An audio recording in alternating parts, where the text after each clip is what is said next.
What is a value proposition? Okay, you may have heard of this term. This is a entrepreneurial term. People who start businesses, they ask themselves, what is the value proposition? A value proposition is simple, okay? When you walk into a 7-Eleven and you see a can of Coke advertised for $3, that's a value proposition. Here's a can of Coke. It's a thing that most people agree has some value, and our value proposition is that we're selling it for $3. If you go to the $2 store, maybe they'll be selling, old expired cans of Coke for $2. If you go to a fancy restaurant, you get a can of Coke for like $6.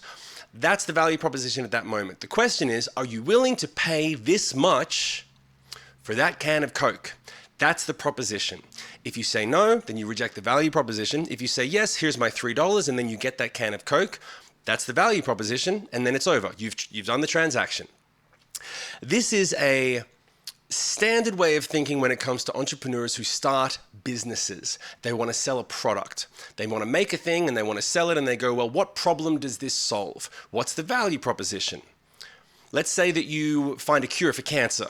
That's a pretty big value. So you say, well, this value proposition is $20,000 a treatment or whatever it is.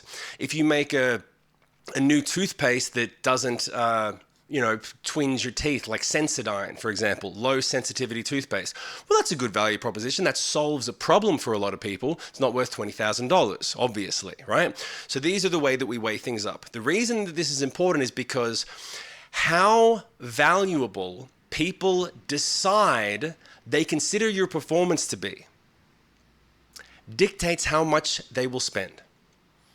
It dictates how many friends they're going to tell to come and see you next time. It dictates if they're going to come back. If they value the performance that you put up, if they say, my God, that was the best performance ever, I got to come back and see you again. It's the same as when someone buys that can of Coke for the first time, drinks it and goes, my God, I love Coke. I'm going to drink Coke every day. If they buy the Sensodyne toothpaste and they go, I've been looking for a solution to this problem for 10 years. Now my teeth don't, whatever it is, okay? If they come and see you and they are compelled to want to see you again, right? At that point, you've committed to a good value proposition, and then you can start to make moves like, well, the next time I come into town, the tickets are $10 more. Or, since you liked it so much, follow me on Instagram or TikTok, or here's my Spotify link, whatever it is, okay? If your value proposition sucks, then you don't have much to go forward with. It's a really important thing to keep in mind at the beginning, because you and your performance are a product. That's how everyone else sees it. You see it as your spirit and you're communicating your humanity to the world. That's not how they see it. They see it as, do I like this? Do I care about this? Am I going to come back and see it again? Or am I going to leave in the middle of your performance because you're that bad? That's all they care about. And it's very important to think about where they're coming from just as much as where you're coming from.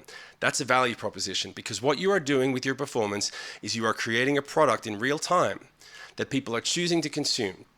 And that is what we are going to get into in the next section. So that being said, I want to press stop on this video. Let's go to the next one.